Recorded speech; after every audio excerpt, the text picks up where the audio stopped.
I'm Tom Martin, and welcome to another episode of A San Francisco Conservative, the new podcast series featuring yours truly, Tom Martin, a longtime journalist, having worked for CBS News, Good Morning America, CNN, and so on for many, many years. And I love good conversations. I love asking provocative questions, and that's why we're here. And my colleague is the one with the brilliant answers, and I learn something every episode, as I'm sure I will today. David Parker in San Francisco, of course, and David is the author of two great books, A San Francisco Conservative, which is his newest, and Income and Wealth. So, hey, David, how are you today? I'm fine. How about you? How are you doing today, John? Doing well. It's a warm day here in Connecticut. I know I have a black and white photo of the Golden Gate Bridge, which is available for sale if any of our listeners are interested. But I'll buy it. No, you're a shrewder entrepreneur than that. I know. I'll buy two of them. There's some politicians here on the East Coast who I think would buy it, actually. But I wanted to shift gears a little bit today. I know you're a lifelong educator, 40 plus years in the San Francisco public schools. I'm sure 2, maybe 3 generations of young people have learned from you. You've had an influence on their lives, which I always think is great.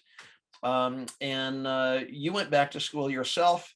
And I want to talk about foreign policy and what we can learn from other governments. But before, just to kind of frame that conversation, and I'm sure we'll talk quite a lot about the leader of Russia, because he is in so much of the news headlines these days.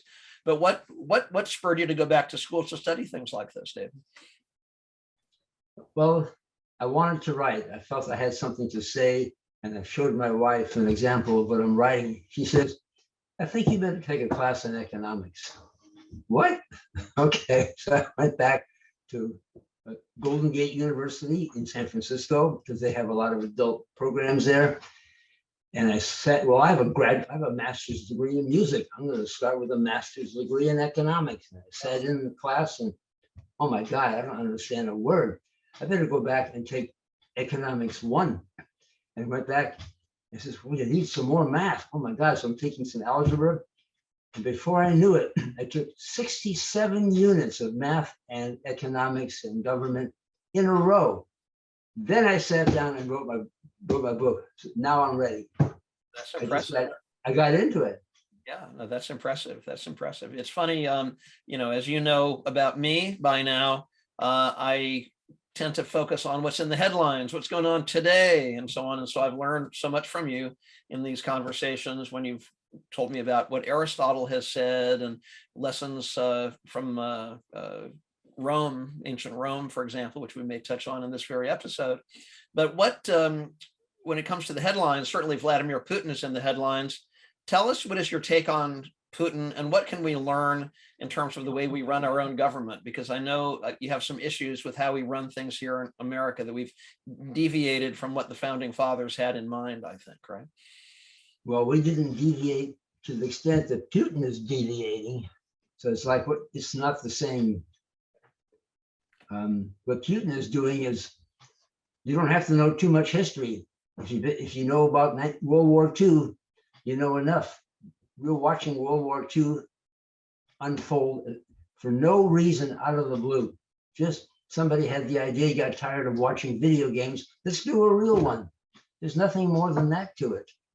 And the world has to, Ukraine has to stand up to it. Should the United States send their troops in there? Maybe not. Because Ukraine has something in common with the countries that we did enter: Korea, Vietnam, Iraq, Afghanistan. It's that none of those are really great countries. And Ukraine is not a great country. It has some great people and it's done some great things, but so have all the other countries I just listed. But they're almost a medieval society. And they're not a Western society. They want to turn west, and that's what's frightening Putin. He needs those medieval principalities around him. He doesn't need an independent thinking Western country. And that's why he's freaked out. And that's why he has to win this thing. And that's why Ukraine has to fight back. Every man, woman, and child should be in the military. Yeah. and then we should be giving them all the money that and arms that they need, and the world should be united behind. But you can't let him. Well, I guess you could. If Ukraine goes, the world's not going to change. But it sets a bad precedent for other autocrats. Oh, no one's going to really fight back. And they didn't fight back when Hitler got into power. He just waltzed into power. The German public didn't do anything. So that's the lesson for America. When someone crazy comes into office, we better do something. Yeah. No, I want to That's touch the on a few things. I read an essay that you wrote about Putin, which I found quite fascinating. Raised a lot of points I hadn't even considered. When I'm listening to the news these days, and they talk about the brutality of what's happening in Ukraine, nursery schools being attacked, and Russian soldiers being just left there, their bodies dead on the ground, literally. There's clearly a brutality. Sometimes I think, well, war is brutal, but it seems like with a totalitarian leader like Vladimir Putin, there's sort of a brutality on steroids or something. What is it about these totalitarian leaders that we really need to keep in mind? I guess they think that they're like the beginnings of communism. They felt they were so right that the end justifies the means. And that's the only way people will understand how serious they are. Che Guevara, whose t-shirts are to be bought everywhere, he had an idea for Cuba. And he would go to individual owners of factories, individual owners of properties. This is ours now. I don't care if you spent your whole life building this thing, it's ours. You're going to give it to us? No. He personally took a gun to their head, hundreds of people, because he knew in his heart he had the bigger picture. You will thank me later. And the autocrats are thinking a little bit like that. The nation, Ukraine and Russia is going to thank me later for what I'm doing. Is a very medieval and almost a Middle Eastern approach. In some of the rougher Afghanistan, some of the rougher countries, if a boy takes a girl out on a date and he's not supposed to do something like that, even if nothing else happened, somebody will go and attack the sister of that boy, because if they do that, that boy will get the message, and so will the whole village. So it's really false and sick reasoning. Yeah. And so those kind of guys have to be stopped. Yeah. And along the same lines of, saying the ends justify the means, I know you've written about Marx and so on, like, let's try communism. And so let's try it on a massive scale. Right. That seems to imply a certain lack of respect for fellow human beings, right? Well, lack of respect for pluralism, lack of respect for other opinions. That's one of my big themes. Marx says himself, we don't know how this is going to turn out. There's no precedent for it in history. I just made this up the other day. Let's just take everything that everybody owns and take it from them and just hand it out as we see fit, which ends up being just to a new set of leaders take all the property, and they own everything and are just as greedy as the people before.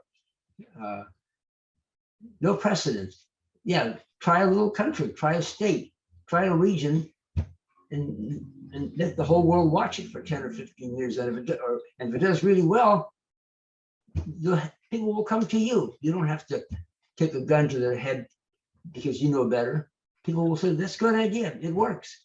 And if there are millions of casualties, literally, that's just a price we've paid to make progress or something like that. So. Yeah, that Stalin had that thought. All the people who made the revolution in Russia, he had them all killed. And plus ended up being 30 million or so. And in China, 30 million. World War, 20th century is about 100 million people dying for somebody's idea. Yeah. I just want to pause real quick for a second to let everybody know, if you're joining us mid here, that you are watching or listening to A San Francisco Conservative, the new podcast series featuring author David Parker. David is the author of Income and Wealth and his newest book, A San Francisco Conservative. And I'm your interrogator or whatever, Tom Martin, longtime journalist, and love learning about topics like this. When I think of an American president sitting across the table from a Soviet leader or Russian leader, whether it was Reagan and Gorbachev, the walk in the woods scenario, or even Trump standing next to Putin, speaking of Putin, it's sort of like, well, I can sort of anticipate what they might say. They'd say, well, you claim America is so perfect. Well, look at this, this, and this. But when I've read what you've written about Putin, you talk about conscience, and I'm biased. I love America, but I do tend to feel that our nation is a nation of conscience, whereas our person sitting across the table isn't really coming from that same place. What would you say? Gandhi said in India, we're going to win because the British have a conscience. If we tell them what they're doing to their face, they'll be embarrassed and we'll win. But this nonviolence approach that I'm advocating doesn't work in every country. That wouldn't work against a Putin or Hitler. That wouldn't work against all kinds of bad people. That works against the British and American because we have a long history of decency and democracy and pluralism. So, and Martin Luther King said the same thing too. What he's doing, it'll work in America because we'll get to their conscience, and we'll win in the end. To go off on a little bit of a tangent, because it's an issue currently in the news. Often presidents, whether it's Trump or George W. Bush or Obama or Biden, is asked, how can you deal with certain nations, certain countries, the human rights violations in China and so on. And there's some talk currently, at the time we're recording this, about Joe Biden sitting down with the Prince of Saudi Arabia, and of course, who's notoriously identified as being the driving force between the murder of that journalist, which I'm not fond of murdering journalists, believe me, but cutting them up into little pieces. And they say, President Biden, how can you sit down with this monster when you're running for president? You said we'll make them a pariah nation, but suddenly when gasoline is $6 a gallon, it's like, well, maybe I should sit down with him. How do you look at a situation like that? That's the dilemma we're in with Putin, because Putin is supplying oil and gas for the world. It's not that removed, and we're asking Europe more than we're asking ourselves to start rationing, maybe having hardly any gas and oil for a while. And India and China, they're buying oil like crazy. Putin doesn't care if Europe doesn't buy oil. His master chess game is working. He'll sacrifice the queen and everybody because at the end he's going to win. It's really, that's how he's looking at it. It's mercilessly, he will win. And there's a. So do you think that our nation is holding back? I mean, that it needs to be more aggressive in confronting him? Yeah, well, it has to be aggressive. And one, we got to cancel the UN, because the UN is not going to step in whenever it's really important. Never will step in when it's important. The UN should step in and order China and India not to buy oil. Then a sanction then the people of Russia will say, how come we have nothing in our stores and nothing, and we're no energy? And that if the people of Russia change, tell Putin to leave, that might work, but they won't do that unless they're really suffering. And we can sanction, and then by not buying oil and gas, we have to counter all our environmental policy, and Europe has to counter the environmental policy and start producing fossil fuels again, because we don't have that cleaner oil and gas. Yeah. And everyone's paying a price, and Putin, I think he's calculated the whole thing, and Yes, he could win. Yeah. So he doesn't mind tolerating some death and suffering in his own nation to get there. Right. Ends just absolutely. End justifies the means. That's completely his ideology, or central to his ideology. A few minutes ago, you were talking about how Marx said, "Hey, I have this bold idea. It's called communism. I thought it up yesterday. We've never been tried. Why don't we try it on millions of people nationwide?" That could never happen in our nation, right? A policy that's never been tried, and the politicians just say, "Let's give it a try," right?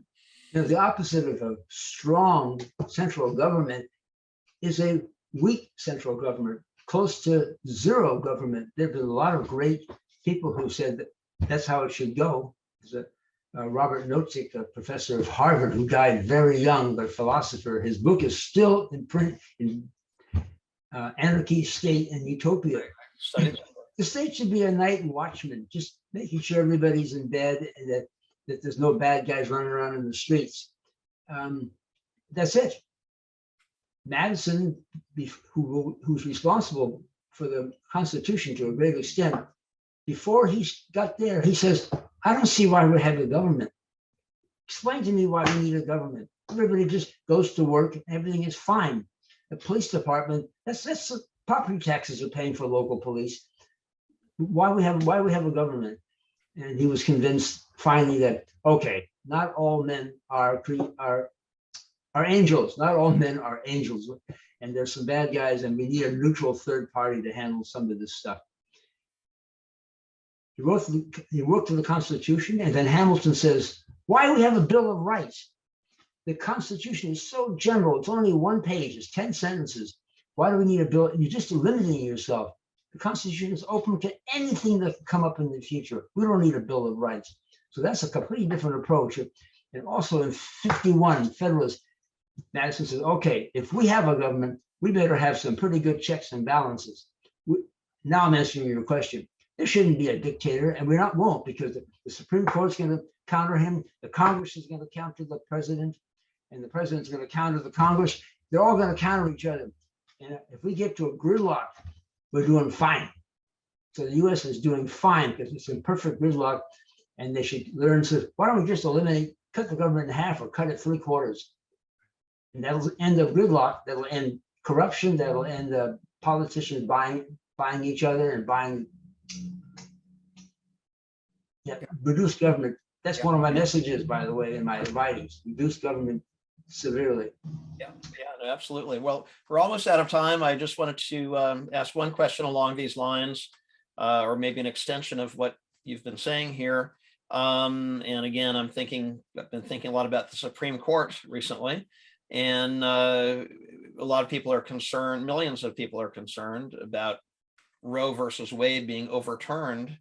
And should the Supreme Court and our government overall really stand up for the individual rights? I mean, should that be dictated by a majority? I'm just curious where you stand on that. And, now that apparently Roe versus Wade has been overturned after 50 years. Yeah, you threw a word out, majority.